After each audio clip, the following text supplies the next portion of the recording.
Señoras, señores, muy buenas tardes. A los 10 días del mes de agosto damos comienzo al acto en el cual se hará entrega del título de doctora honoris causa de la Universidad Nacional de Córdoba a la doctora Gabriela González. La doctora Gabriela González es egresada de la Facultad de Matemática, Astronomía, Física y Computación de esta casa de estudios. Es reconocida internacionalmente por su rol protagónico en el proyecto LIGO, Laser Interferometer Gravitational Wave Observatory, lo que permitió que un equipo de más de 1 millar de científicos y técnicos de diferentes países pudiera verificar la hipótesis de existencia de ondas gravitacionales enunciada por Albert Einstein hace más de 100 años. Preside este acto el señor rector de la Universidad Nacional de Córdoba, doctor Hugo Yuri. Lo acompañan el señor vicerrector, doctor Ramón Pedro Yancy Ferreira, el señor exrector de esta casa, doctor Francisco Tamarit, la señora decana de la Facultad de Matemática, Astronomía, Física y Computación, doctora Mirta Iriondo. Se encuentran presentes el señor ministro de Ciencia y Tecnología de la provincia, ingeniero Carlos Walter Robledo, autoridades de la Universidad Nacional de Córdoba, la directora del Consejo Nacional de Investigaciones Científicas y Técnicas de Córdoba, doctora Dora Selton, acompañada del doctor Vicente Macaño y demás autoridades del CONICET. El señor ex-rector de esta universidad, doctor Eduardo Humberto Starico. El señor secretario de Relaciones Institucionales del Ministerio de Educación de la provincia, Carlos Alberto Sánchez. El señor presidente de la Academia Nacional de Ciencias, doctor Juan Tirao. Además, autoridades municipales, la señora subdirectora general de Educación Secundaria, profesora Gabriela Peretti, encargada además de las escuelas PROA. Autoridades de colegios profesionales de Córdoba, directivos y alumnos de las escuelas PROA, que es el programa avanzado de educación secundaria con énfasis en tecnologías de la información y comunicación, docentes, investigadores, estudiantes e invitados especiales. A continuación, invitamos al escenario a Silvia Layana, una de las voces más reconocidas de Córdoba, con una trayectoria de 23 años. Ya saben ustedes, ha grabado numerosos discos como solista y como artista invitada de folclore y de tango. Así que la recibimos con un fuerte aplauso.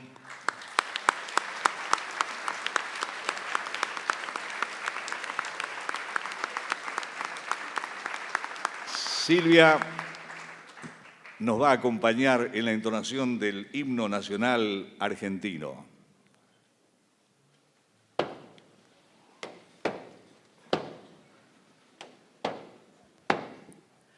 Oíd mortales el grito sagrado, libertad, libertad, libertad. Oíd el ruido de rotas cadenas. Ved en trono a la noble igualdad. Ya su trono dignísimo abrieron las provincias unidas del sur, y los libres del mundo responden al gran pueblo argentino. Salud.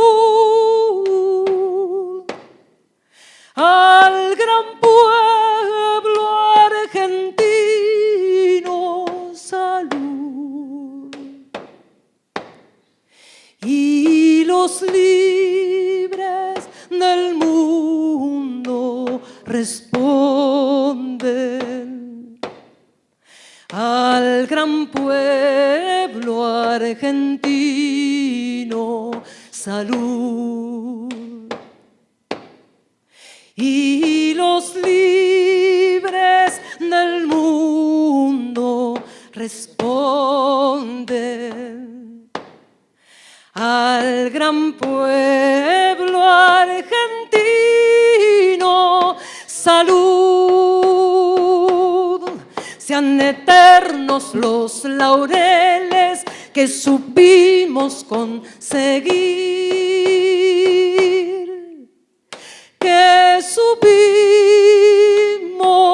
conseguir.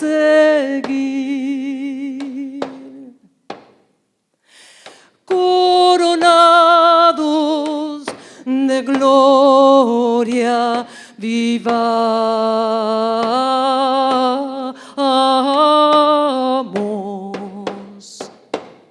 Oh, juremos con gloria morir. Oh, juremos con gloria morir.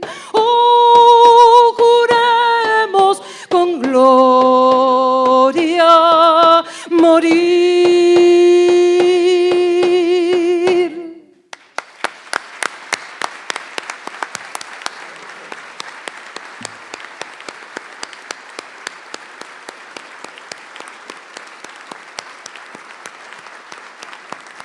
Y después de esta novedosa, creativa y emotiva versión del himno nacional argentino a cargo de todos nosotros, pero liderados por Silvia Layana, vamos a aprovechar obviamente su presencia en este escenario para que nos brinde parte de su repertorio. Querida Silvia, te estamos escuchando. Bueno, muchísimas gracias. Muy buenas tardes. Felicitaciones. Un honor, verdaderamente, poder estar acá a través de mi voz, participando de este emotivo homenaje. Y bueno, como sé que hay una artista que admira profundamente, que admiramos, creo que todos, que es Mercedes Sosa, vamos a hacer 3 canciones que tienen que ver con ella y con parte de lo que ella hacía también. Y que tiene que ver con, el primero, con las manos de mi madre.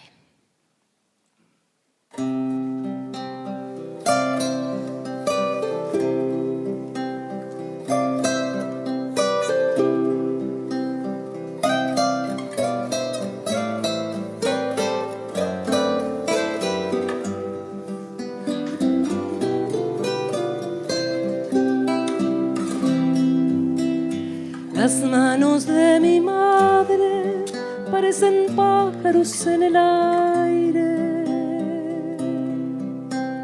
historias de cocina entre sus alas heridas de hambre. Las manos de mi madre me representan un cielo abierto y un recuerdo añorado, trapos calientes en los inviernos.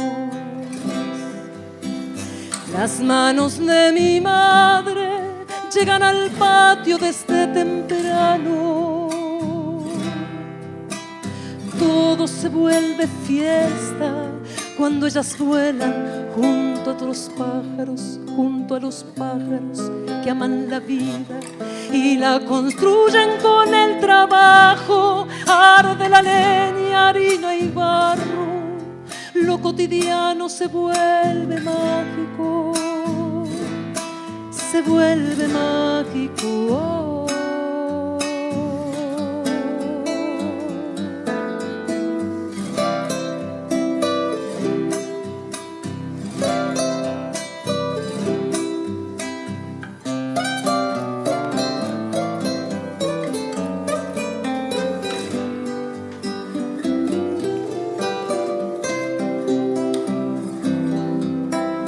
Las manos de mi madre me se presenta en un cielo abierto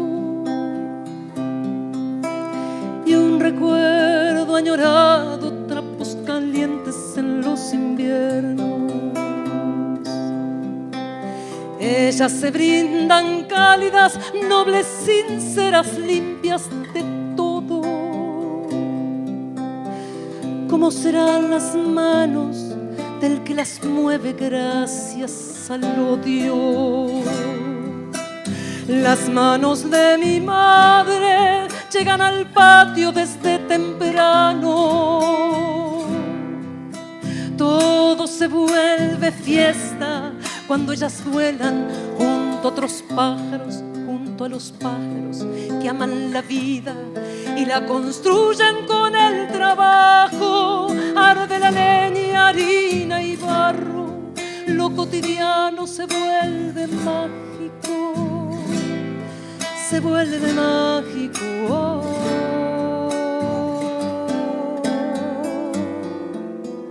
La, la, la, ira, la, la, la, ira, la, la, la.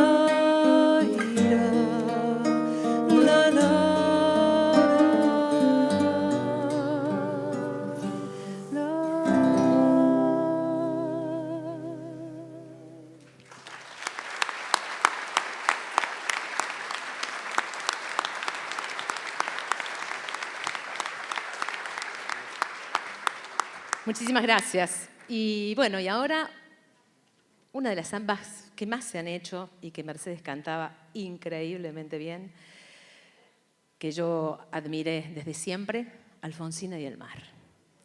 Así que, si la saben, pueden cantar. No le voy a poner el micrófono, pero pueden cantar. ¿Sí?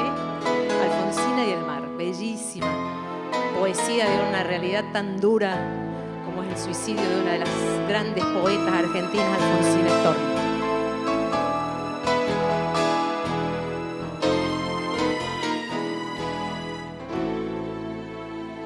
Por la blanda arena que lame el mar, tu pequeña huella no vuelve más, y un sendero solo de pena y silencio llegó hasta el agua profunda,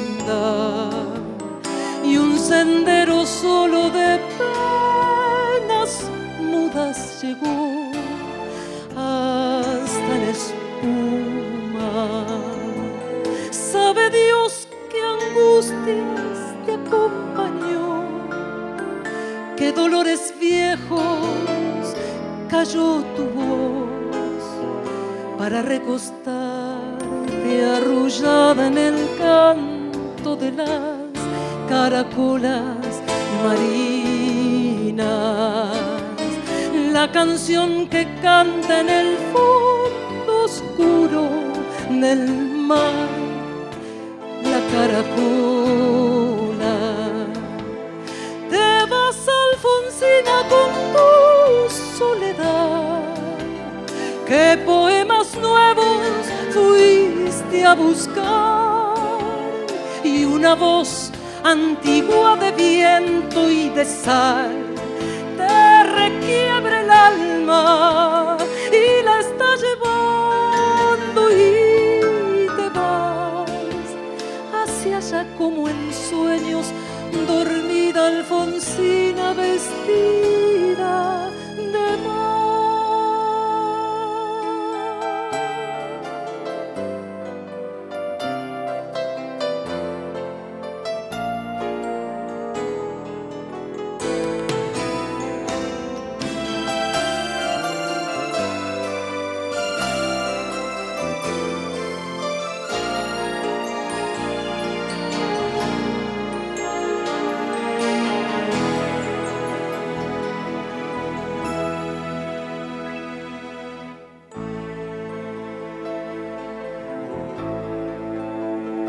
Cinco sirenitas te llevarán por caminos de algas y de coral, y fosforescentes caballos marinos harán una ronda a tu lado y los habitantes del agua van a jugar pronto a tu lado. Bájame la lámpara un poco más, deja que me duerma nodriza en paz. Y si llama a él, no le digas que estoy, dile que Alfonsina no vuelve. Y si llama a él, no le digas nunca que estoy, ni que me he ido. Te vas, Alfonsina, con tu soledad. ¿Qué poemas nuevos fuiste a buscar? Y una voz antigua de viento y de sal te requiebra el alma y la está llevando y te vas hacia allá como en sueños, dormida Alfonsina vestida de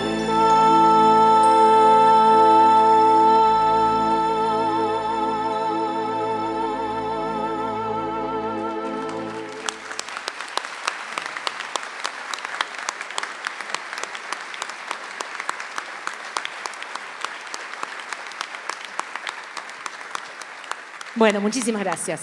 Y para terminar, para que prosiga lo más importante de esta tarde, algo que tiene que ver, obviamente, con Gabriela y con su logro y con su trabajo y con su estudio y con esta recompensa a tantos años de empeño, honrar la vida. De Hilaria Blázquez, no es permanecer y transcurrir. Permanecer y transcurrir honrándola tiene que ver no solamente con todo lo que ella ha logrado, sino con la pasión que ha puesto en lo que hace y que cada uno tiene que poner, sea lo que hagamos. Honrar la vida. Muchísimas gracias por el silencio, por el respeto y por los aplausos.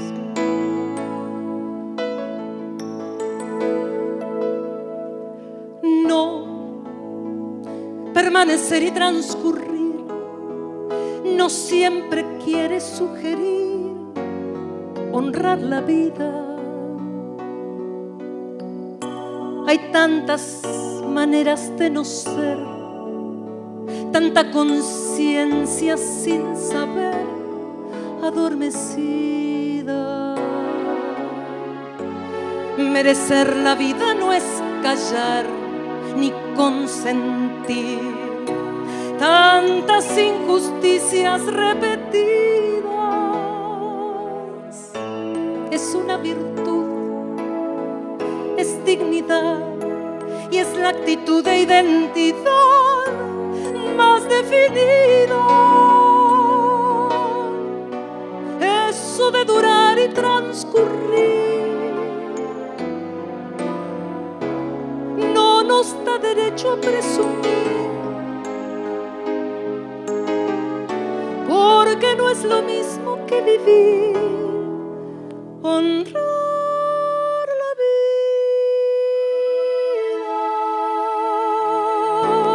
vida. Y no, permanecer y transcurrir no siempre quiere sugerir honrar la vida. Hay tanta pequeña vanidad en nuestra tonta humanidad enceguecida. Merecer la vida es erguirse vertical, más allá del mar de las caídas.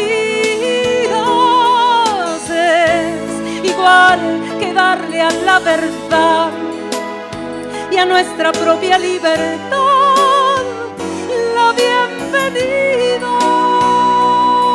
Y eso de durar y transcurrir no nos da derecho a presumir, es lo mismo que vivir.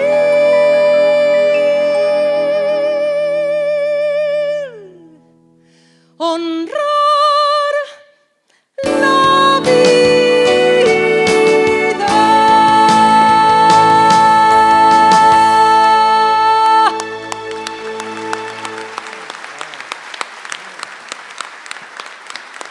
Gracias.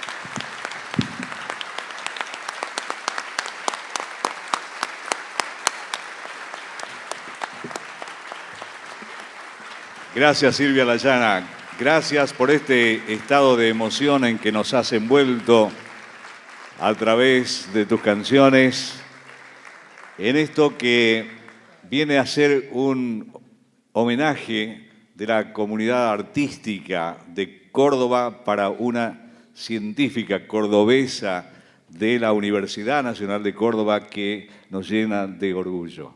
Gracias, Silvia Layana, por este importante momento.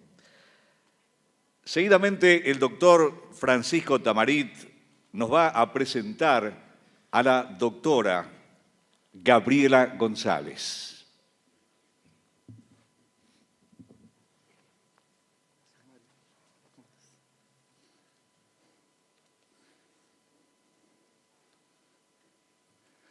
Señor rector, Hugo Yuri, señor vicerrector, Pedro Yancy, señora decana, Mirta Iriondo, autoridades nacionales, provinciales, municipales, autoridades de la universidad, decanos, vicedecanos, secretarios,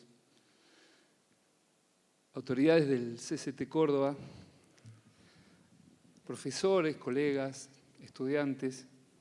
Estamos aquí junto a muchos amigos de fuera de la universidad, muchos jóvenes, para homenajear a Gabriela y también, ¿por qué no?, para homenajear a la familia de Gaby, a Jorge, a Pedro, a Dora. Ustedes saben, los que no son de la universidad, quizás no, que el doctorado honoris causa es el máximo galardón que esta casa, ya tan vieja, otorga a muy pocas personas. Y otorga este galardón no por algún logro en particular, sino como una forma de homenajear una trayectoria de vida. Así tenemos muchos amigos de la universidad que están afuera, en su mayoría. Y cuando la universidad elige a quién le va a otorgar este título, cosa que es muy rara y pasa pocas veces en el año, de alguna forma refuerza y reafirma a través de ellos aquellos valores que entendemos son sustanciales, constitutivos de lo que debería ser nuestra universidad. No es que no tengamos debilidades, pero a través de ellos queremos, en algún sentido, decirle a nuestra sociedad que ellos encarnan aquello que nosotros buscamos. Los valores de la responsabilidad, del esfuerzo, de la dedicación al trabajo, al estudio, a la vida, la solidaridad, la empatía. Son esas cualidades que queremos resaltar. Y tenemos amigos por todo el mundo, en todas las disciplinas, y muy pocos de ellos son académicos, como es Gaby. Hemos honrado vidas muy valiosas que no han transcurrido en los muros de la academia. Y hoy me toca la satisfacción, y le agradezco a Hugo, le agradezco a Mirta, que me hayan dado este honor, de estar aquí para hacer una pequeña semblanza, no solo de una historia de vida, de una amiga mía, de Gaby.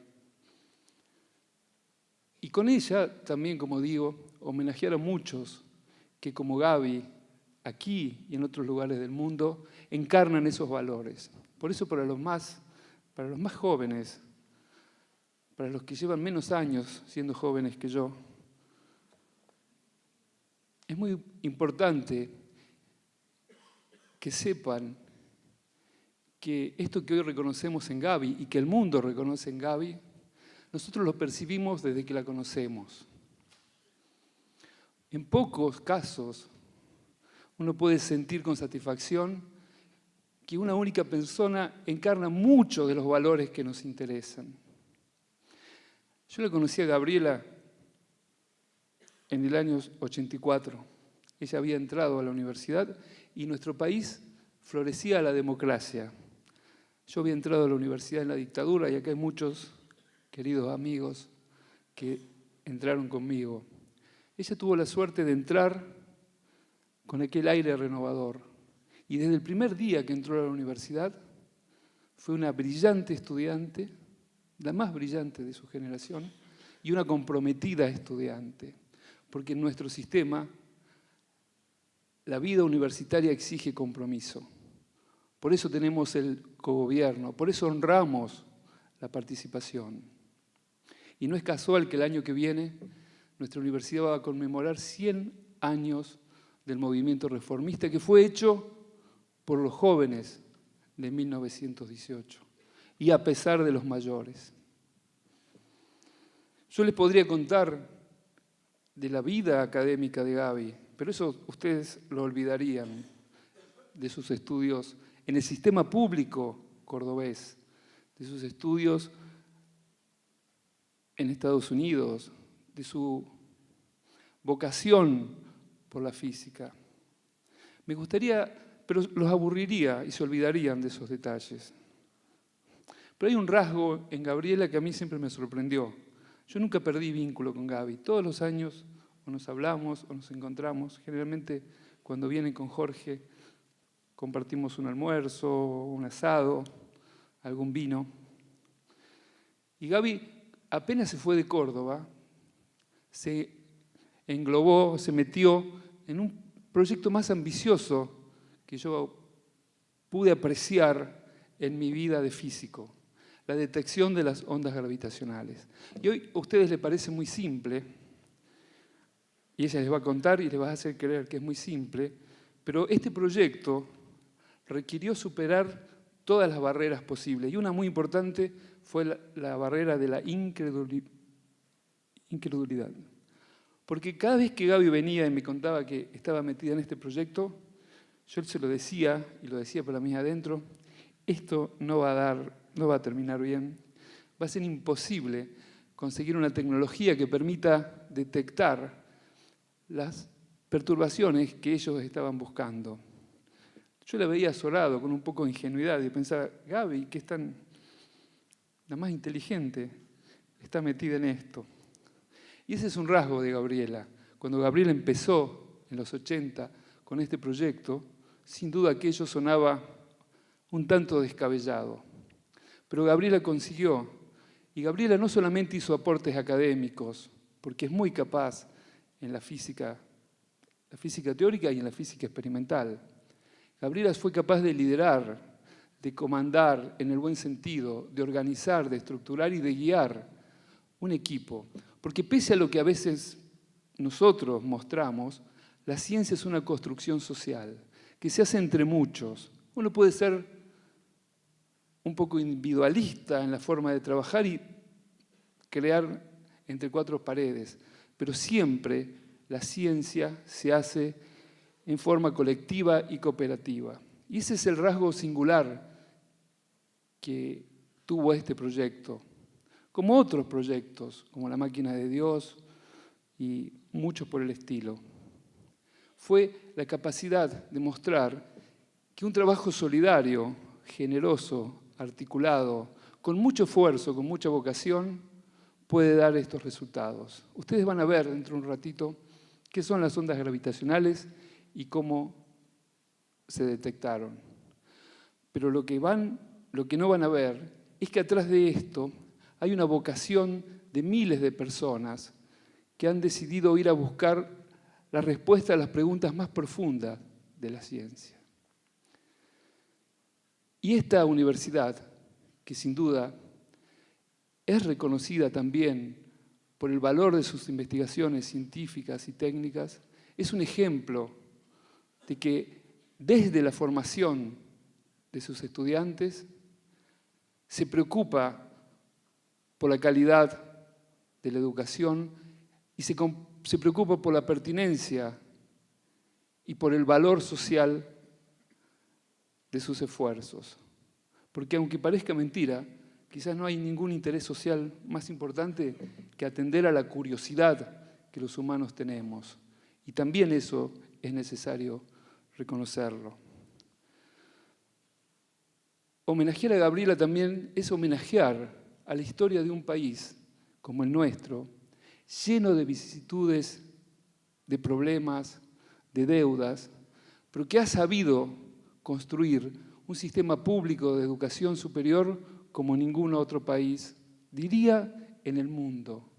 Es muy difícil encontrar, y le digo a los más jóvenes, un país con universidades de calidad científica, de compromiso social, que sean abiertas, que sean públicas, que sean laicas. Instituciones que son cogestionadas por los mismos universitarios y que hayan mostrado un compromiso y un acompañamiento tan importante como pasa con el sistema público universitario.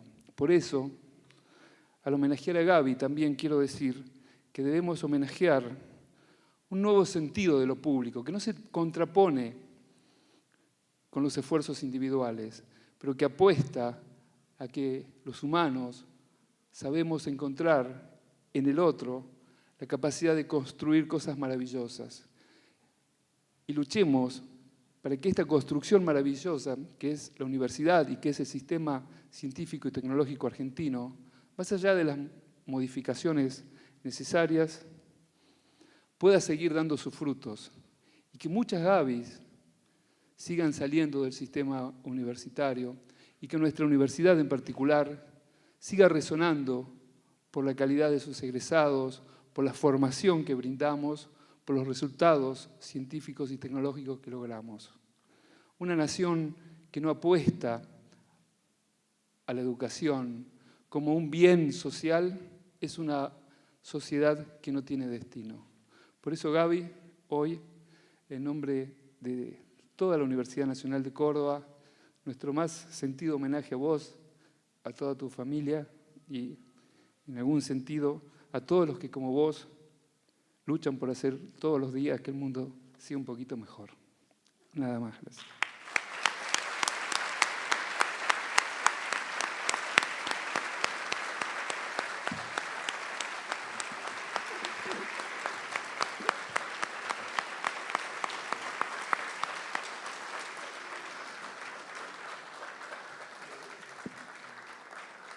Muchas gracias, doctor Francisco Tamarit. A continuación, invitamos al señor rector, doctor Hugo Yuri, a realizar la entrega del diploma que acredita a la doctora Gabriela González como doctora honoris causa de esta universidad y una medalla recordatoria de este momento.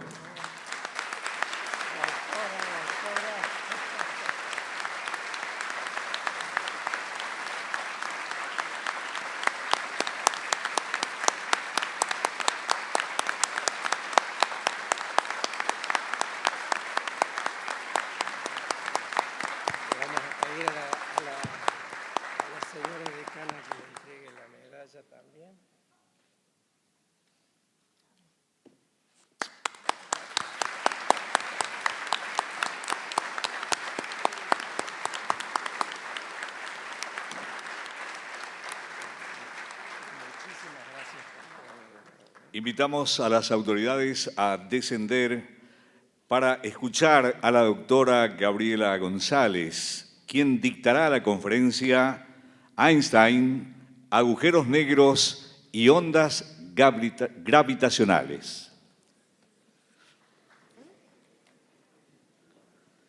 Recibimos con un aplauso a la doctora honoris causa de esta universidad, la doctora Gabriela González.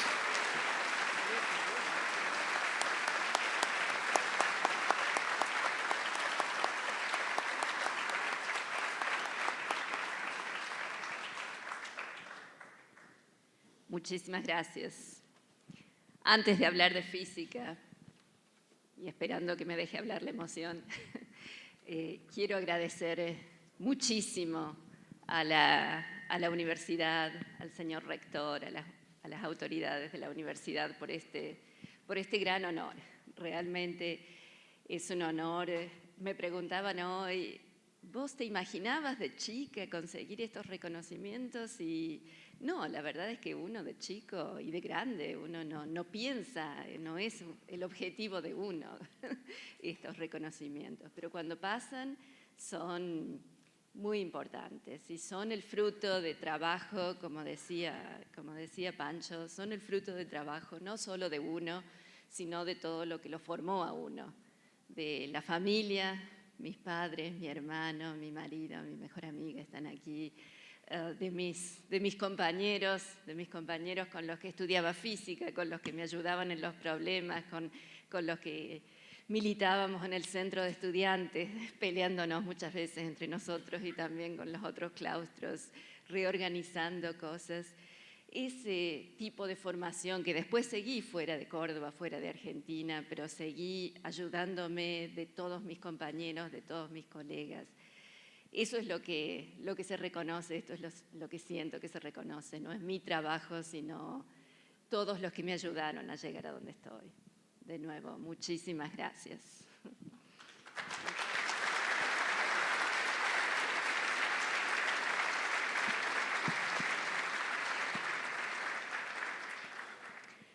Y ahora hablando de algo de lo que me siento un poco más cómoda, les quiero contar un poco de nuevo. Probablemente ya han escuchado bastante, a lo mejor están un poco aburridos de escuchar de ondas gravitacionales, pero sigue habiendo novedades y no sé si han escuchado las últimas novedades y si aprecian todo lo que va a pasar de aquí en más. Pero empecemos por el pasado. Esta historia empezó hace muchísimo tiempo.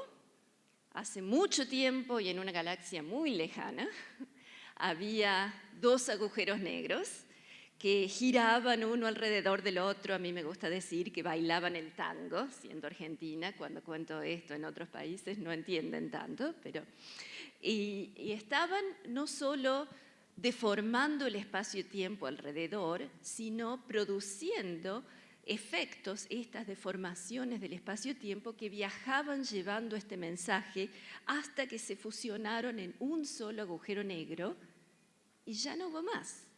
En ese momento, en ese lugar, hace 1.300 millones de años, cuando en la Tierra apenas había alguitas empezando a organizarse, la vida recién estaba empezando a organizarse, este agujero negro bastante grande, de 60 veces la masa del Sol, se quedó quieto, girando, pero quieto en un universo que en ese lugar, en ese rincón, estaba muy quieto, a pesar de que este mensaje había salido y estuvo viajando por más de 1.000 millones de años hasta pasar por la Tierra en el 2015.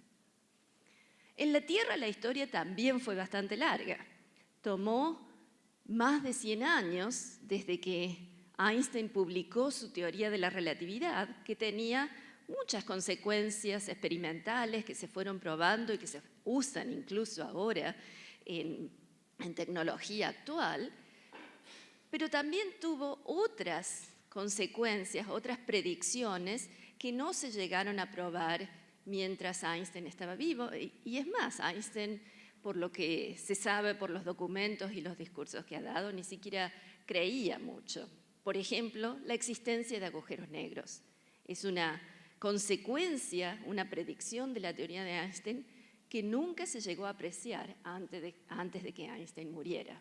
Se conocía como solución matemática, pero era solo eso, era una curiosidad matemática.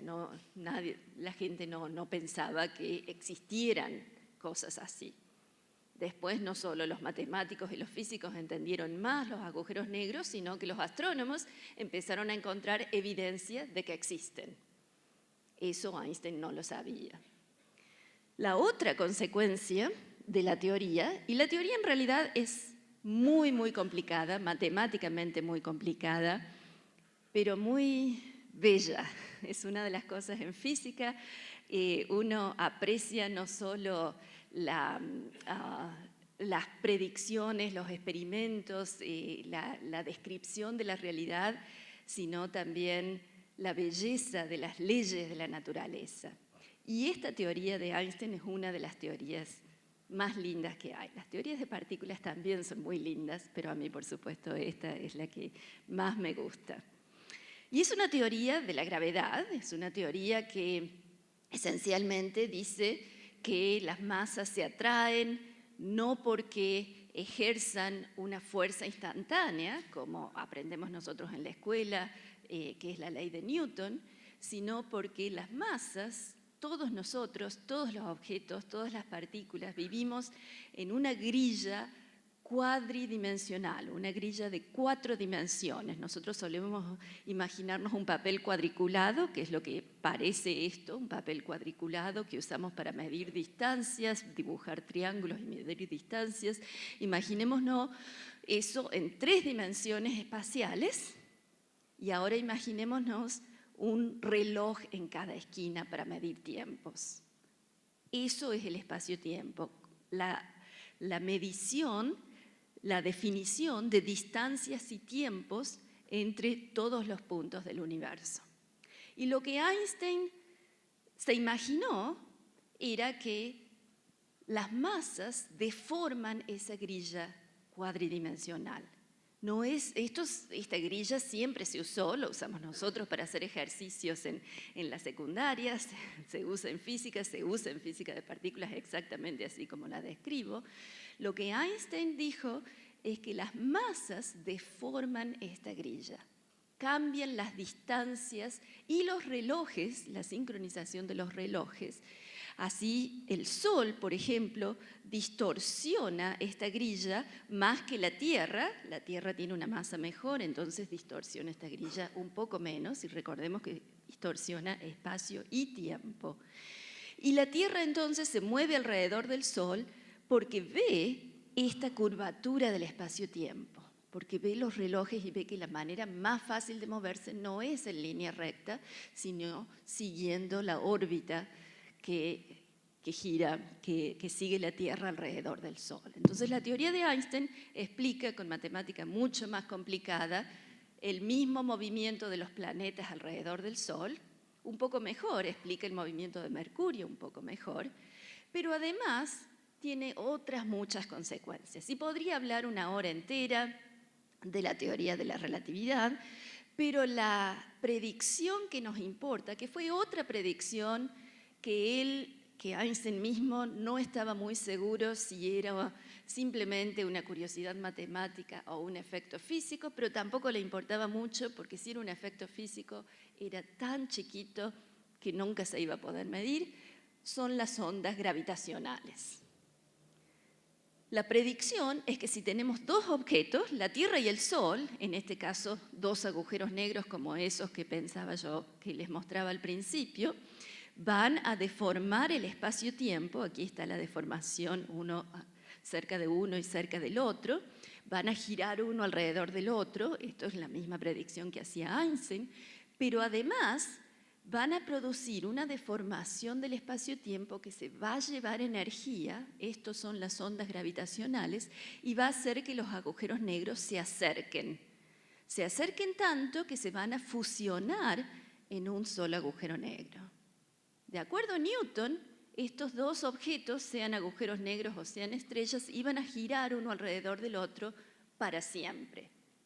De acuerdo a Einstein, producen estas ondas gravitacionales que se llevan energía y hace que los objetos se acerquen y se fusionen. La solución de las ecuaciones es muy difícil y acá presento una solución gráfica que lleva semanas de construir en computadoras de última generación, son simulaciones muy caras, y estas simulaciones nos muestran en estos colores preciosos y con esta definición lo que pasa cerca de los agujeros negros, pero también qué pasa lejos de los sistemas, por ejemplo, aquí en la Tierra, donde podemos detectar estos efectos. Y la predicción es que cuando los agujeros negros estaban girando, estaban produciendo estas ondas gravitacionales que eran simplemente ondas sinusoidales, al doble de la frecuencia orbital de este sistema. Pero a medida que los agujeros negros se acercaban, esta onda era más grande en amplitud y más grande en frecuencia, porque los agujeros negros estaban girando más rápido. Y una vez que se fusionaron, hubo un pico de amplitud, un decaimiento y nada más.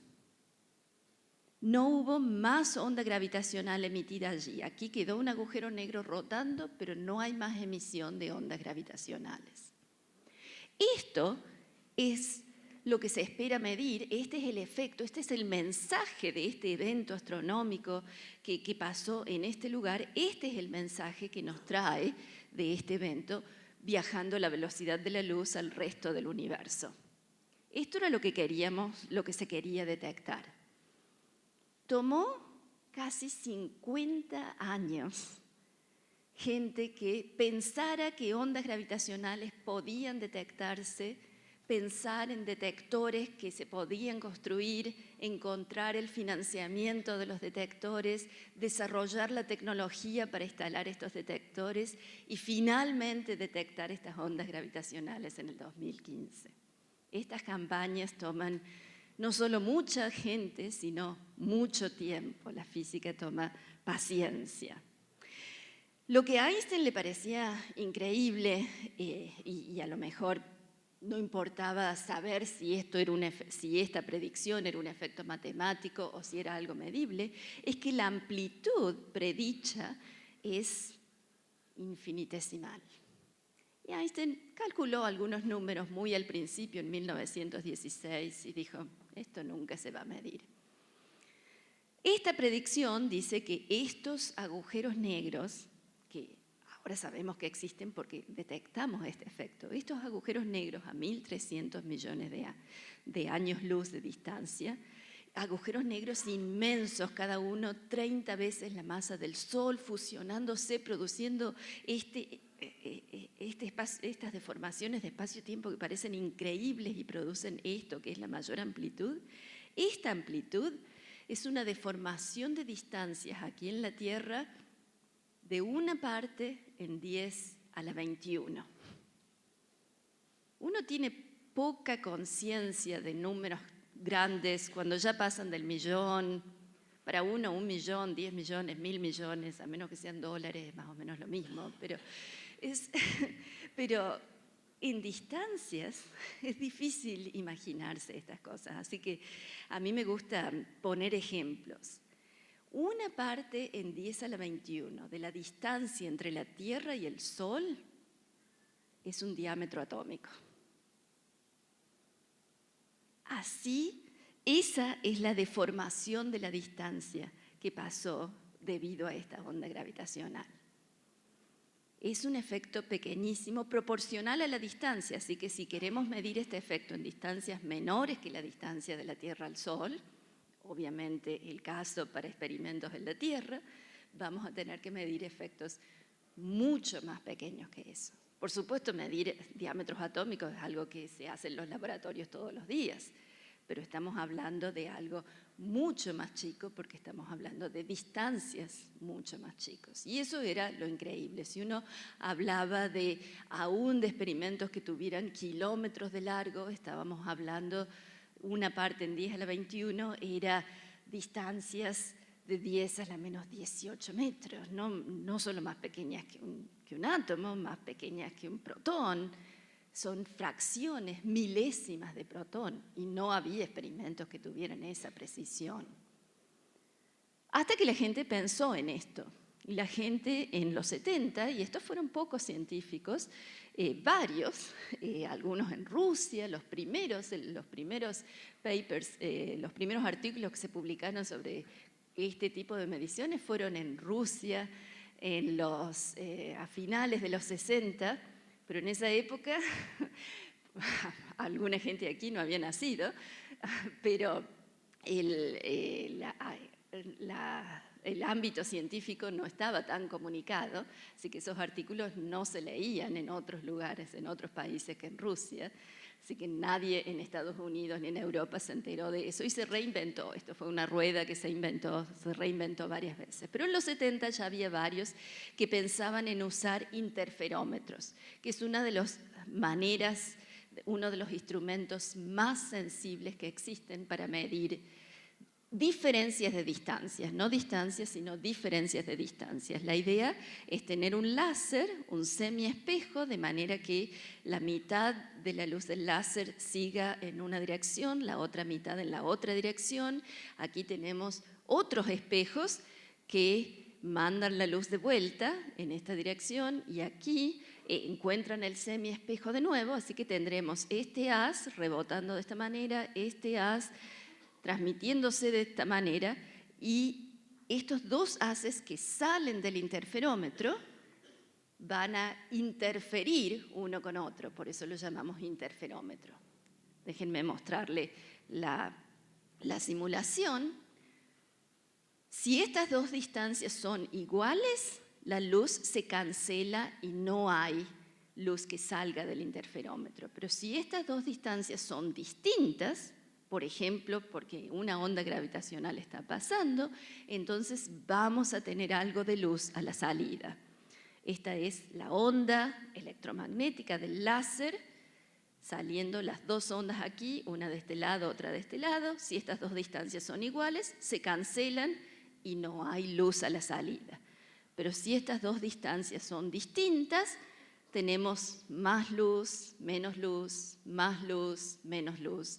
Es decir, que si medimos con una fotocélula la intensidad de la luz a la salida de este detector y vemos cuánto varía la luz del detector, estamos midiendo la diferencia en distancia de estas dos distancias.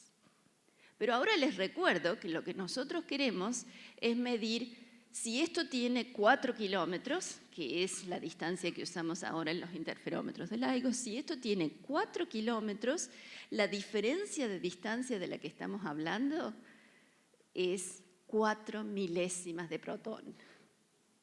O sea que lo que estamos buscando aquí es una variación en la cantidad de luz que sale. Estamos mirando luz y queremos ver que aumente, disminuya, por una fracción que es pequeñísima. En los 70 fue cuando se pensó y se convenció a la Agencia de Ciencia de Estados Unidos en invertir en este proyecto en ciencia.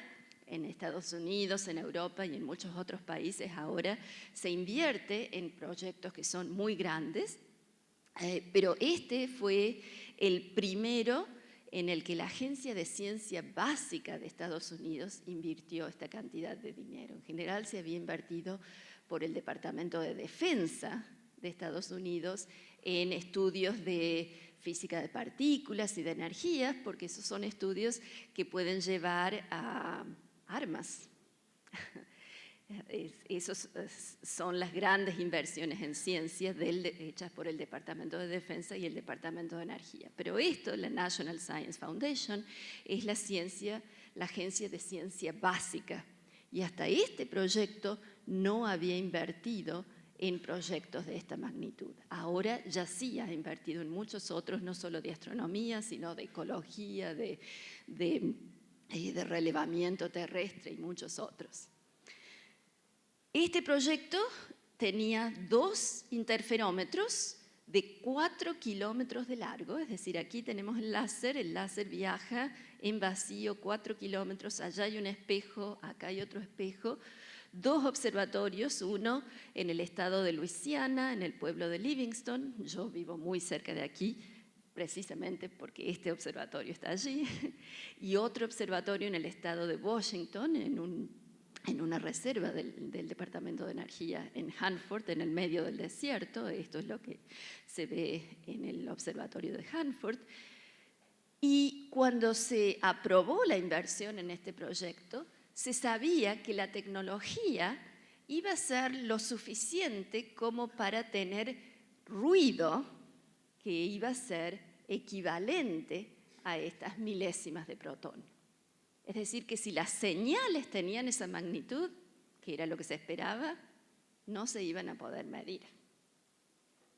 Pero también pensaban que este era un proyecto a largo plazo, que iba a tomar unos 10 años en construir y que la tecnología iba a progresar de manera que cuando ya se probara cómo hacer andar interferómetros de esta magnitud, que nunca antes se había hecho, iba a haber tecnología mejor de manera de poder alcanzar la sensibilidad que se necesitaba para detectar ondas gravitacionales.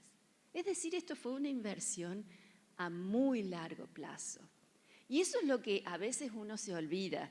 Es más fácil pensar que las inversiones necesitan largo plazo en educación, porque en educación uno está hablando de educar a gente y esa educación va a tardar muchos años en dar frutos.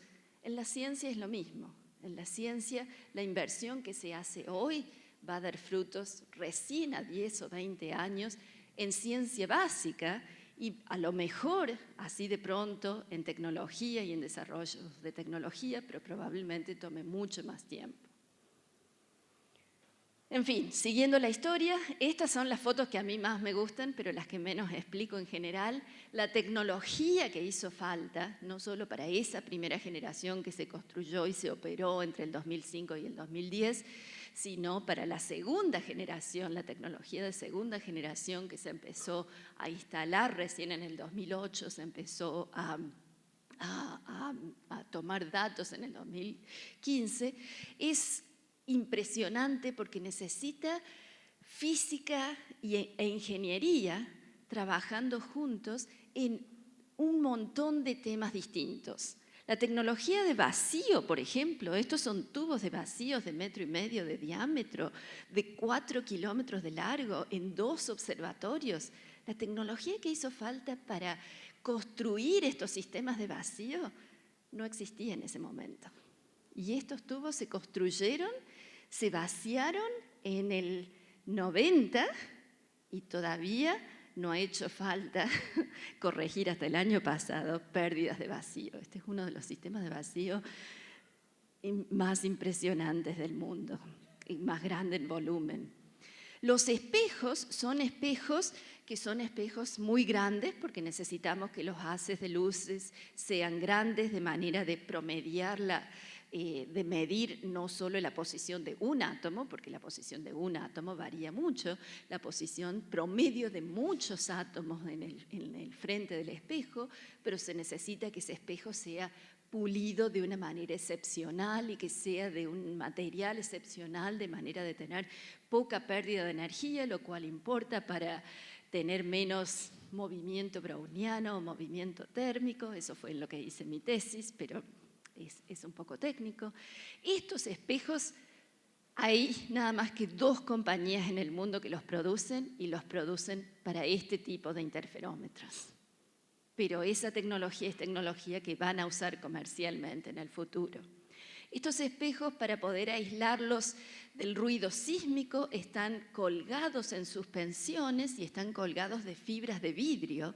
La tecnología para poder usar fibras de vidrio de suspensión es una tecnología que se desarrolló en la NASA para proyectos espaciales y se usa en estos experimentos, pero también es comercial ahora.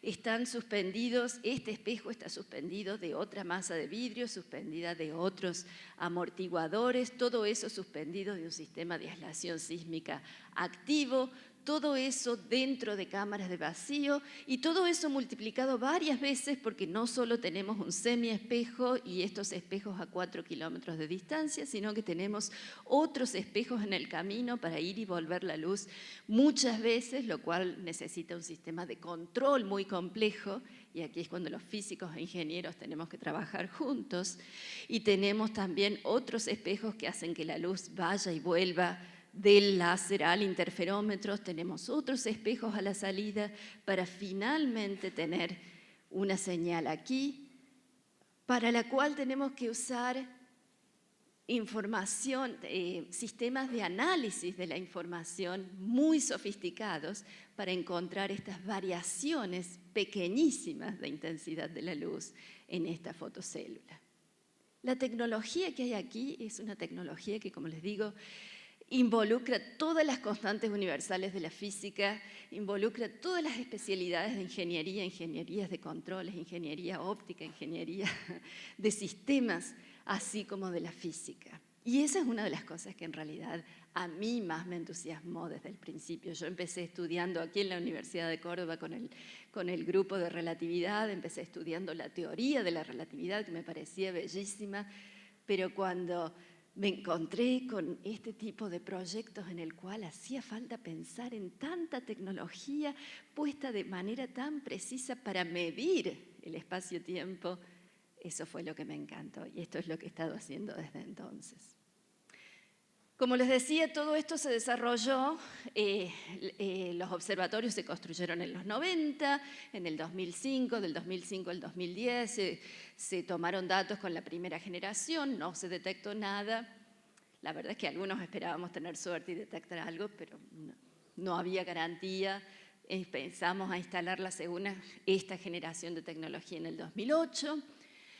En el 2014 ya teníamos operando interferómetros, pero no a la sensibilidad que queríamos nosotros. Nosotros queremos una sensibilidad 10 veces mejor que la que teníamos antes, pero en el 2015 ya teníamos una sensibilidad que era 3 veces mejor de lo que era antes. Lejos del factor 10 que queremos, pero un factor 3 que era muy decente. Así que dijimos, bueno, de ahora en más vamos a tomar datos por unos meses, seguir trabajando, afinando los detectores para mejorar la sensibilidad y alternando estos sistemas. Y la naturaleza nos sorprendió, como ustedes ahora casi todos o todos saben. El 14 de septiembre del 2015 vimos en las fotocélulas de Hanford y Livingston, estas curvas indican la variación en la luz en un detector y en el otro detector a 3.000 kilómetros de distancia, y vemos que al principio es ruido y después aparece haber una onda que parece muy parecida en los dos detectores. Esto pasa bastante seguido en realidad, no es tan raro. Pero después siguieron otros ciclos también parecidos en los dos detectores, aunque con 7 milisegundos de diferencia. Llegó 7 milisegundos antes a Luisiana que a Washington, y después llegó a una amplitud máxima y decayó y seguimos midiendo ruido después. Esto es una fracción de segundo, pero es lo que se esperaba ver de la colisión de agujeros negros. Esto es muy parecido a la simulación que les mostré antes, que hice la teoría de Einstein, 2 agujeros negros producen. No lo podíamos creer. La verdad es que ese 14 de septiembre fue un lunes, y los lunes yo era en ese momento la vocera de la colaboración del LIGO. Teníamos una reunión del comité ejecutivo, que teníamos una reunión todos los meses, y de lo único que podíamos hablar era de esto, diciendo, ¿quién puso eso en nuestros detectores? Parecía demasiado lindo para ser real. Nos tomó un tiempo convencernos y nos tomó meses hacer el análisis de manera de que no hubiera lugar a dudas. Y el 11 de febrero del 2016, hace un poco más de un año, finalmente pudimos anunciar esto, y de eso es a lo mejor lo que se acuerdan. Mucha gente se acuerda de esta fecha mucho más que 14 de septiembre, que para nosotros fue el nacimiento de nuestro campo de nuevo. Fue impresionante. Y ya en ese momento decíamos, esto es solo el principio, en realidad esto es impresionante, es el descubrimiento de ondas gravitacionales, es la primera detección, pero es apenas el principio, lo que sigue es lo importante. Pero por supuesto, esto fue noticia en todos lados, nos tuvo muy ocupados desde entonces, y yo he estado viajando 3 veces por mes. Hay meses en los que he estado en 3 continentes distintos hablando de esta señal. Y la impresión que esto causó en el público en general, no solo en el ambiente científico, también fue impresionante. Apareció esta onda, apareció en vestidos, en gorras de baño de nadadores olímpicos. Esto era el 2016, las Olimpiadas estaban por empezar en Río en unos meses, y en dulces, en facturas. En todo el mundo estaba hablando de ondas gravitacionales. Antes de contarles qué pasó desde entonces, déjenme también explicarles un poco quiénes son los que hacen esto. Cuando se aprobó el proyecto LIGO en Estados Unidos, se aprobó la inversión manejada por 2 universidades, Caltech y MIT. Y los profesores principales que impulsaron esto fue Ray Wise en MIT, Kip Thorne y Ron Driver en Caltech. Son los que empezaron esta campaña. Pero se dieron cuenta desde muy al principio que hacía falta muchísima gente y hacía falta una colaboración internacional.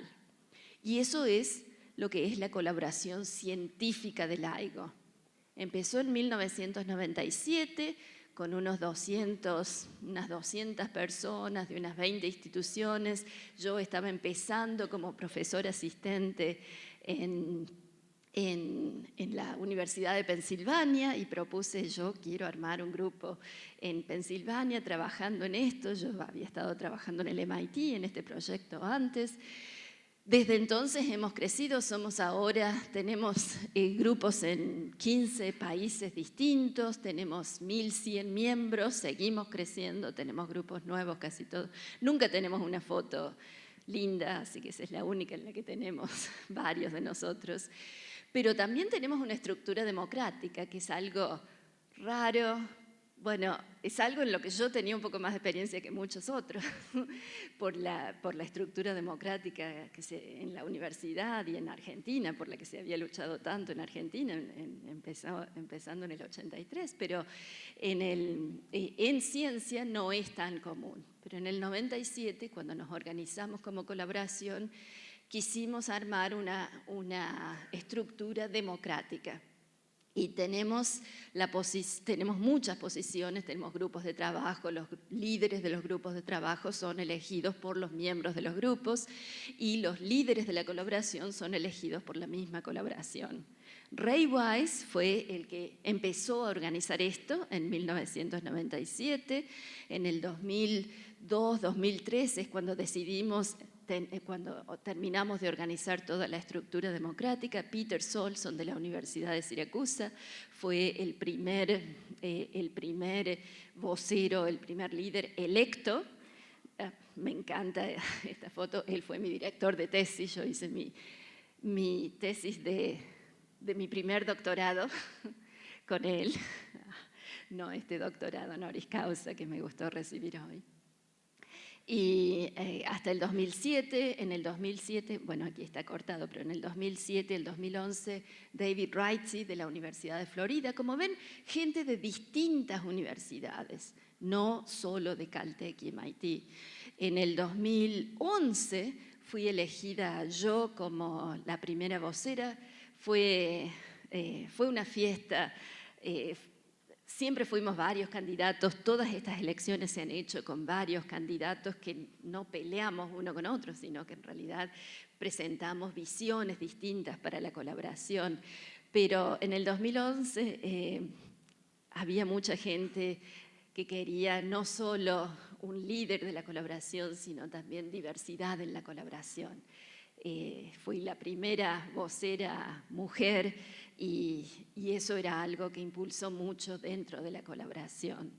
Pero también trabajé muchísimo con mi vice líder, Deputy Spokesperson Marco Cavaglia de la Universidad de Mississippi. En marzo de este año, del 2017, he dejado de ser vocera y el nuevo vocero es David Shoemaker de MIT y Laura Cadonati de la Universidad de Georgia. Como ven, hay una gran diversidad de gente, de instituciones, y cuando uno piensa en todos estos globitos acá, a veces uno piensa en un grupo de gente grande, pero en realidad el trabajo se hace en grupos de trabajo que son bastante más chicos. Esto es lo que es una colaboración, es una colección de grupos trabajando y compartiendo resultados, y los grupos son en su mayoría gente joven. Esta es la gente joven, faltan los profesores aquí, pero estos son la gente joven de mi grupo, de nuestro grupo en Luisiana, estos son de otras universidades. Pero esta es la imagen que la gente debería tener, y a veces me parece que no tiene, de qué es la física hoy. La física no está hecha por gente como Einstein o ni siquiera como Ray Weiss, no está hecha por gente que es madura y genia desde el principio, está hecha por gente joven, gente grande, trabajando juntos y trabajando duros todos los días. Esto es la ciencia. Pero bueno, volviendo al tema de ondas gravitacionales, ¿qué pasó desde entonces? Esto fue el 14 de septiembre, la primera detección. Eso fue hace bastante ya, 14 de septiembre del 2015, es casi hace 2 años. Como les decía, habíamos decidido tomar datos por unos meses. Tomamos datos entre septiembre del 2015 y enero del 2016 y tuvimos 2 detecciones, hicimos 2 detecciones en ese tiempo. No solo la del 14 de septiembre, sino otra el 26 de diciembre, que era 25 en América, así que nosotros lo llamamos un regalo de Navidad. Incluso hay lo que parece ser a lo mejor un tercer evento, pero lo que distingue una detección de una no detección es el análisis estadístico. ¿Cuán probable es que esto sea un efecto producido al azar, una coincidencia que el detector de Hanford decidió, por alguna razón misteriosa, cambiar la amplitud del láser de la misma manera que la de Livingston? Eso pasa a veces al azar. La cuestión es cuán seguido puede pasar eso. De estas 2 señales, por las características de las señales, sabemos que no pasa más seguido que una vez cada 200.000 años. Y eso es lo que nos hace decir, esto es muy probablemente real. Señales como esta pueden pasar al azar una vez cada 2 años. ¿Cuál es la probabilidad de que pase eso? A veces nos decimos, bueno, esto tiene un 85% de probabilidad de ser real, dicen mis compañeros astrónomos y mis compañeros teóricos. Yo digo, bueno, pero tiene el 15% de probabilidad de no ser real, de ser un ruido. Así que creer o no creer, detectar o no detectar, es una cuestión de estadística. Y hacer estos análisis es otra de las cosas que lleva tiempo. Les quiero hacer escuchar estas 2 señales. Por la característica de nuestros detectores, las frecuencias de estas señales son frecuencias que si uno las pone como ondas de sonido son auditivas, son frecuencias que nosotros podemos escuchar, son alrededor de 100 o 200 hercios. Y a lo mejor muchos de ustedes han escuchado estas señales. ¿Cuántos han escuchado esta señal en YouTube o en algún lado? No tantos. Bueno, yo estoy casi segura, aunque yo ya he hecho esta prueba acá, pero estoy casi segura de los que no hayan escuchado esta charla antes, de que esta señal no es la que han escuchado, pero esta es la verdadera. Lo que les voy a hacer escuchar ahora son estas 2 primeras detecciones. Primero la de diciembre, que es un poco más larga, es casi 1 segundo de larga, y después la de septiembre, que es más cortita, es una fracción de segundo, y van a pasar 2 veces, de manera que primero acostumbren el oído y después la escuchen.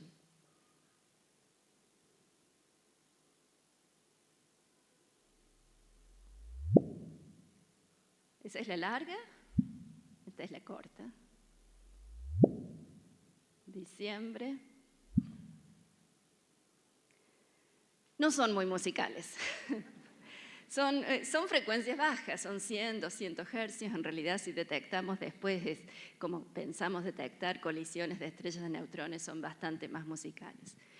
Pero pensando en los astrónomos, que siempre ponen estas figuras preciosas del cielo, cuando en realidad lo que están representando son rayos X o infrarrojo, ultravioleta, que son frecuencias a las que el ojo no es sensible, pero usan colores falsos para que las imágenes queden lindas.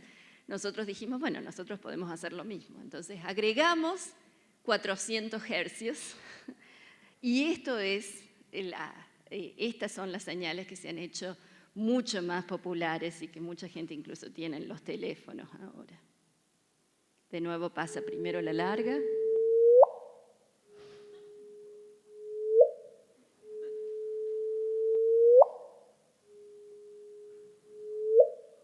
Mucho más linda.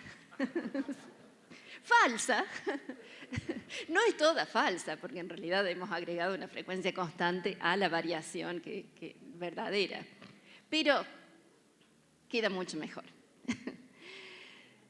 Bueno, les decía que detectamos 2 señales en esta primera corrida de datos entre septiembre del 2015 y enero del 2016. Estuvimos trabajando en los detectores por varios meses.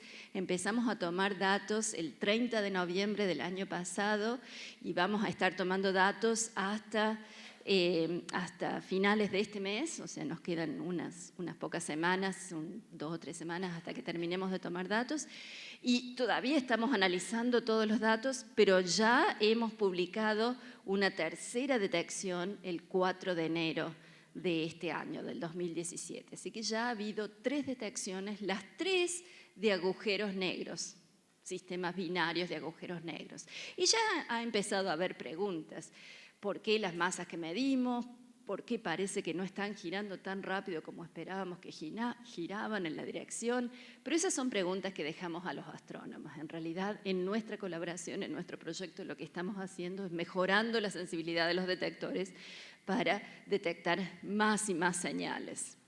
Vamos a parar en agosto para, de nuevo, seguir trabajando en los detectores y estos números que hay acá son números que miden la distancia a la cual somos sensibles no a agujeros negros, sino a la colisión de estrellas de neutrones que hacen nacer a un agujero negro. Eso es un evento fantástico que sabemos que existe, sabemos que es muy raro en nuestra galaxia, así que necesitamos ver muchas galaxias, pero sabemos que existe y queremos ver porque vamos a poder aprender no solo cómo nace un agujero negro, sino la física nuclear de las estrellas de neutrones, vamos a poder, con suerte, detectarla con ondas electromagnéticas, es decir, va a ser otra revolución en la astronomía. Y para llegar a detectar esas señales necesitamos que este número, este rango, sea alrededor de 150 megaparsecs. Y recién estamos en los buenos días, en los buenos detectores a 100, así que todavía nos falta. Pero pensamos que a lo mejor a mediados del 2018, cuando terminemos de afinar un poco más los detectores, podremos estar allí y si no, seguiremos trabajando para llegar a 200 megaparsecs, es el potencial de la tecnología que tenemos, aunque ya la tecnología está progresando, ya estamos pensando en mejores tecnologías. Ahora, con 3 detecciones, ustedes pensarán, ¿qué se puede decir? Nosotros decimos que ya estamos haciendo ciencia, ya estamos haciendo astronomía, o por lo menos los astrónomos están haciendo astronomía con las señales que detectamos. Y eso, para darles un poco de contexto, tiene que ver con que de agujeros negros se sabe bastante poco porque no emiten luz, por eso los llamamos negros. Sabemos de agujeros negros por los efectos que producen en materia alrededor. Sabemos del agujero negro en el centro de nuestra galaxia porque vemos las estrellas girar alrededor de ese agujero negro y podemos medir cuánta masa hay en un espacio muy pequeño y de esa manera detectamos, si se quiere, el agujero negro. En el centro de las galaxias hay agujeros negros de millones de masas solares que no sabemos muy bien cómo se formaron. Eso en realidad es otro tema de investigación en astronomía. Pero sí sabemos que los agujeros negros empiezan chiquititos. Empiezan por la fusión de 2 estrellas de neutrones y cada estrella de neutrones es una masa solar.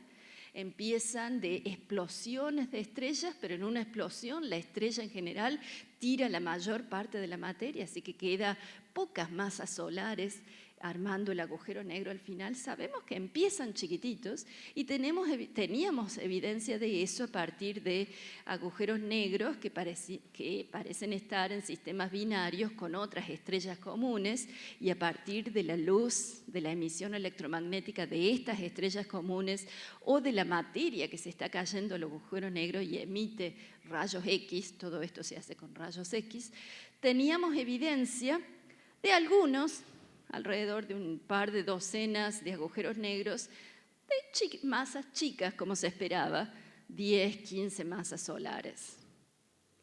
Estas 3 detecciones y media, si contamos ese cuarto candidato, que no sabemos si es real o no, tienen estas masas. O sea, ya sabemos que existen no solo agujeros negros de 30 masas solares, que es el doble de grande de antes, sino de 60, que fue el agujero negro final de este sistema binario. Sabemos que existen en pares de agujeros negros, no solo en pares con estrellas comunes como estos. Es decir, estamos haciendo un censo de agujeros negros y ya en un año, apenas un año, tenemos un número de observaciones que compite con todo lo que sabíamos de los últimos 10 años. Por supuesto, toda esta información es complementaria, no es que estemos diciendo que la astronomía de rayos X haya pasado de moda, al contrario, está mucho más de moda ahora porque complementa esta información. Pero cuando hablamos de astronomía, en general lo que nos imaginamos es mirar al cielo y decir, allá hay una estrella. Nos imaginamos diciendo allá, nos imaginamos diciendo una dirección. Y eso no es lo que pasa aquí. Yo les he contado de estos 2 agujeros negros, les he dicho a qué distancia están, les he dicho qué masas tienen, no les he dicho a dónde están, porque con 2 detectores, nuestros detectores no son como telescopios que están apuntando a una región del cielo, son como micrófonos que están escuchando señales de cualquier lugar del cielo, incluso viniendo del otro lado de la Tierra, porque la Tierra es transparente a estas ondas gravitacionales. Así que con un detector no podemos saber nada, y con 2 detectores podemos más o menos tener un círculo en el cielo de donde pueden venir. Estas 3 detecciones y media o 4, la información que tenemos de la localización es, como les digo, parecen círculos en el cielo. Esta es la Vía Láctea, esta es la detección que es de la amplitud más fuerte todavía, esta tiene el récord, la de septiembre del 2014. Esta es la de enero, que es la segunda más fuerte que hemos visto. Esta es la de diciembre del 2016. Este es otro candidato, es el más débil, y como ven es un círculo casi completo. ¿Cómo podemos mejorar esto? Bueno, lo podemos mejorar con triangulación. Si tuviéramos 3 detectores, podríamos triangular la posición y eso nos ayudaría mucho.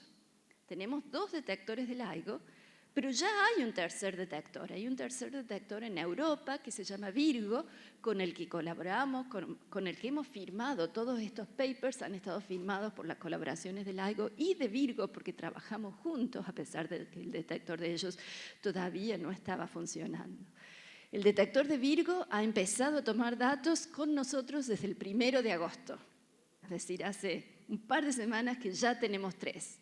Y si hubiera estado andando el detector de Virgo cuando pasaron estas detecciones, esta sería la localización. Fíjense aquí, esta señal tan fuerte, de la que no podemos decir de dónde viene, la podríamos localizar así de bien. Esta señal tan débil que parecía todo un círculo completo, ahora son 2 fracciones de círculo. Es decir, vamos a tener mucha mejor localización. Y eso está pasando. Tenemos estos detectores, los 2 de LIGO en Estados Unidos, este de Virgo en Europa, y ya estamos tomando los 3 datos juntos, y los 3 detectores van a estar mejorando. Todavía tienen otro factor 2 o 3 de mejorar con la tecnología que tenemos que afinar. Y eso no es todo. Hay un detector en construcción en Japón, con el que también colaboramos. En la ciencia se hace todo, bueno, no todo, pero en este campo por lo menos en equipo, no en competición. Y hay un observatorio en construcción en India. vamos a tener una red de detectores, no solamente 3, y esto nos va a permitir explorar muchísimos más sistemas. Y eso es importante no solo para saber de dónde vienen, sino para decirles a nuestros amigos astrónomos de dónde vienen las señales para que sí apunten los telescopios a esos lugares. Y a esto se le llama astronomía con mensajeros múltiples. Es como poder ver mensajes de las señales en video y en audio. Las vemos con señales electromagnéticas y señales, ondas gravitacionales, incluso podemos verlas con física de partículas. Y a pesar de que no hemos visto nada todavía de esta manera, ya estamos colaborando. Les hemos dicho con estas detecciones tan poco localizadas, les hemos dicho a nuestros amigos astrónomos, por allá a lo mejor hay algo, y todos van y miran. Hasta ahora no hemos descubierto nada, pero aquí, lamentablemente, casi desapareciendo en la pantalla, hay una colaboración argentina, la colaboración de Toros, con la que participa en este proyecto.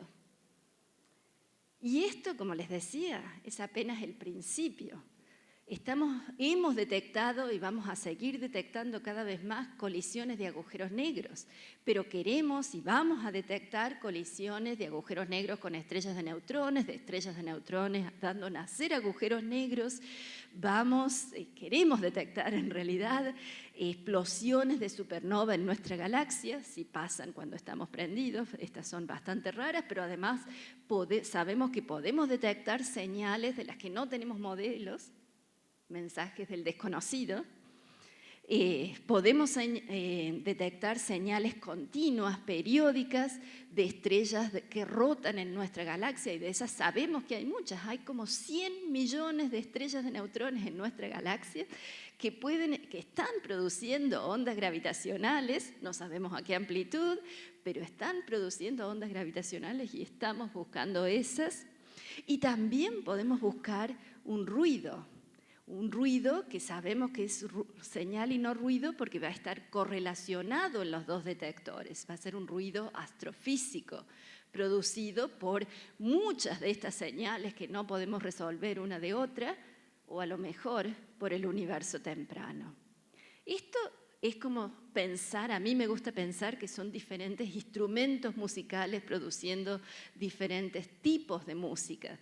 Estos son tonos continuos, estos, bueno, ya les hice escuchar, estos son ruidos, si se quiere, cortitos, pero muy fuertes. Esto es un ruido en general en distintas frecuencias, pero además las ondas gravitacionales también son producidas con diferentes frecuencias. Todas estas tienen frecuencias para nuestros detectores que son en los 100, 200 hercios, desde 10 hercios a unos kilohercios. Esa es nuestra banda de frecuencia.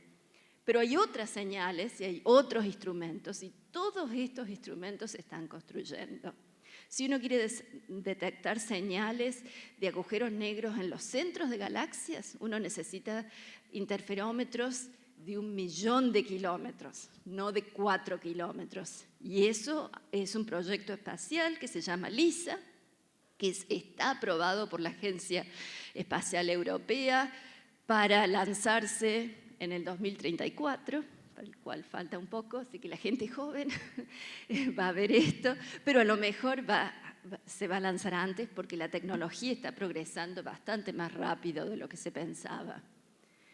Ondas gravitacionales producidas por agujeros negros incluso más grandes o por otros sistemas se pueden detectar con señales de radio en radiotelescopios proviniendo de estrellas de galaxias. En lugar de usar láseres, lo que usamos son esas señales de radio producidas por esas estrellas como si fueran los láseres del interferómetro. Es como tener un interferómetro galáctico. Esto es como si fuera la guerra de las galaxias, pero la paz de la galaxia. Y también podemos detectar señales del universo temprano. Si podemos medir la polarización del espectro cósmico de microondas, que es un experimento, son varios experimentos, varios proyectos que se están haciendo ahora.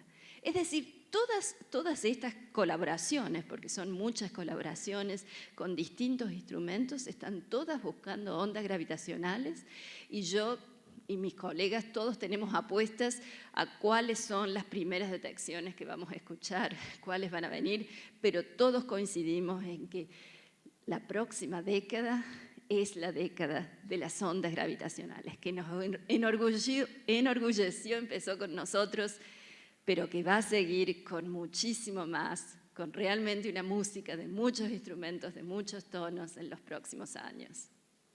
Muchísimas gracias.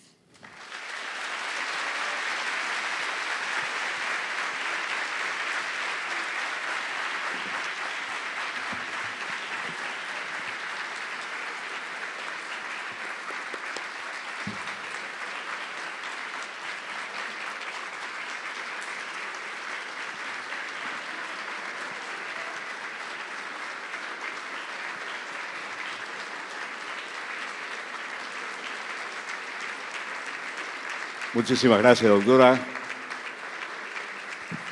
Si hay alguna pregunta por allí que le quieran formular a la doctora, vamos a disponer de un micrófono inalámbrico. Por favor, levante la mano. La persona, si quiere hacerle alguna pregunta a la doctora.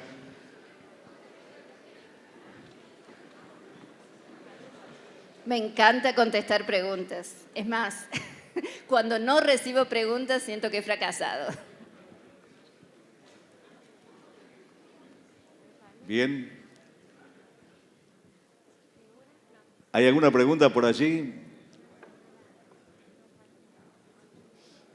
Allá, bien. Si podemos acercarle el micrófono. 1, 2, 3, 4, 5, quinta fila. Ahí está.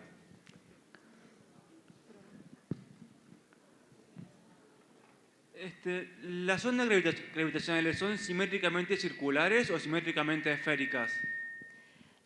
No son esféricas, pero casi. Es decir, las ondas gravitacionales, depende del sistema que las produce, pero una explosión de supernova produciría ondas gravitacionales en direcciones, en casi todas las direcciones, con distinta amplitud, es decir, no son esféricas, pero sí viajan en todas las direcciones. El sistema binario de estrellas, estos sistemas de agujeros negros o de estrellas de neutrones, también producen en muchas direcciones, producen la amplitud más grande en la dirección de giro, en la dirección del momento angular del sistema, pero produce ondas gravitacionales en todas las otras, casi todas las otras direcciones también. Por eso también cuando nos llegan, no sabemos exactamente no solo dónde está el sistema, sino si el sistema estaba así o así. ¿Cuánto tiempo dura la fusión de dos agujeros negros? ¿Cuánto tiempo demora desde que se tocan hasta que quede quieto? Millones de años. En realidad eso parece sorprender, pero la onda gravitacional ha estado siendo producida por este giro de los agujeros negros uno alrededor del otro desde que se formaron en un sistema binario. Esas ondas gravitacionales eran a muchas más bajas frecuencias, con mucho menor amplitud. Nosotros detectamos el último pedacito.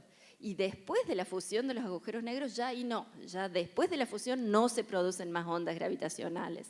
Pero antes de la fusión se han estado produciendo ondas gravitacionales por millones de años. O sea, lo vieron justo ustedes, justo lo armaron para verlo en ese momento.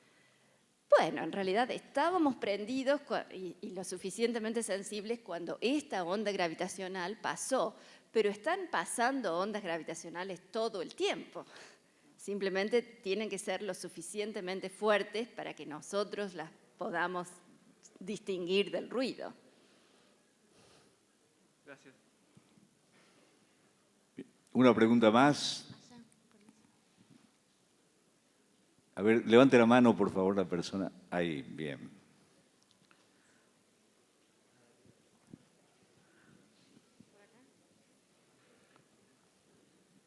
Sí, doctora. Así como la teoría de la relatividad de Einstein es aplicado, tengo entendido, en los GPS.